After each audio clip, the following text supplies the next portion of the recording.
Всем привет, друзья! Сегодня мы с вами приготовим нежные творожные кексики. Они получаются очень легкие, с минимальным количеством сахара и прям тают во рту. Поэтому, кто любит творожную выпечку, обязательно досмотрите видео до конца. И приготовление мы начнем с теста. Для этого яйцо и дополнительно один белок взбиваем с сахаром на минимальной скорости миксера, постепенно увеличивая скорость для того, чтобы получить воздушную крепкую массу. Вот такая должна получиться консистенция. Добавляем мягкое сливочное масло, оно у меня слегка подтаяло. И снова все хорошо перемешиваем. Теперь добавляем сметану, жирность должна быть минимум 20%. И снова все хорошо перемешиваем. Муку смешиваем с разрыхлителем и постепенно добавляем в тесто. И снова взбиваем уже на минимальной скорости. Тесто должно получиться глянцевое, мягкое и не слишком тугое. Если вы добавите слишком много муки, то кексики получатся жесткими и невкусными. Поэтому следите, добавляйте муку лучше понемножку. Также нам понадобится кондитерский мешок для того, чтобы удобнее было тесто выкладывать в формы.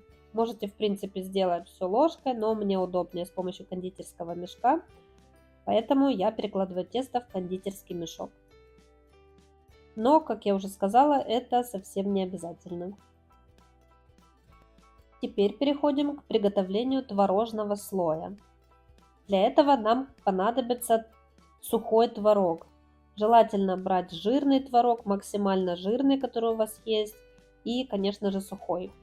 В творогу добавляем сахар, ванильный сахар, 1 желток и сметану.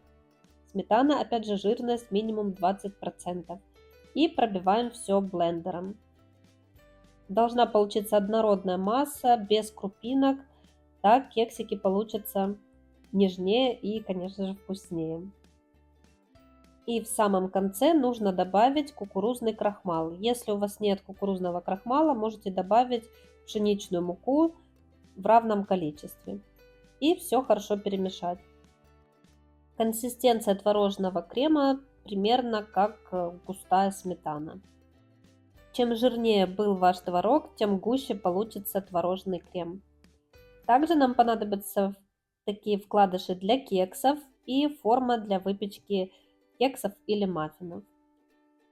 Теперь с помощью кондитерского мешка аккуратно выкладываем тесто. Слишком много не добавляйте, буквально толщина 1,5 сантиметра. Этого будет достаточно, потому что мы еще будем выкладывать творожный крем.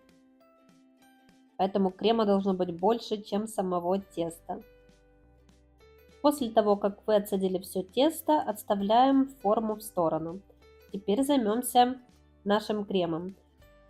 Для творожного слоя нам также понадобится кондитерский мешок и насадка.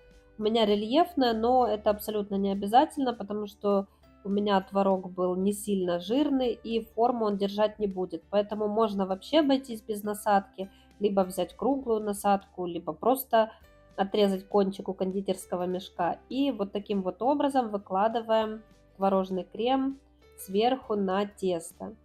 Еще раз повторюсь, если крем был жирный, то есть творог был жирный, то масса будет более густая и, соответственно, после выпекания у вас получится такой красивый узор. Выпекаем кексы в разогретой до 180 градусов духовке 30 минут. И в итоге у вас должны получиться вот такие красивые солнечные кексики, очень мягкие, воздушные. Пахнут просто волшебно, а по вкусу вот эта легкость ощущается, нет этой лишней тяжести от сливочного масла, от слишком тугого теста, они получаются просто бесподобные. И если вам нравится творожная выпечка, то обязательно попробуйте эти кексы, я уверена, что вам они точно понравятся. При разрезе вы не увидите разницу между тестом и творожным слоем, но когда вы будете их пробовать, вы четко будете ощущать этот вкус. Так что пробуйте и пишите в комментариях, что у вас получилось. Ну а мы сейчас посмотрим, как выглядят эти кексики изнутри. Давайте разрежем. Он очень мягкий, воздушный. И да, вы не видите разницу, но поверьте, она ощутима. Кексики просто волшебные. И если вам понравился этот рецепт, то напишите мне об этом в комментариях, мне будет очень приятно. И хотела еще раз напомнить, что видео на моем канале выходят 2 раза в неделю по вторникам и пятницам. Всем спасибо, берегите себя и до скорых встреч. Всем пока!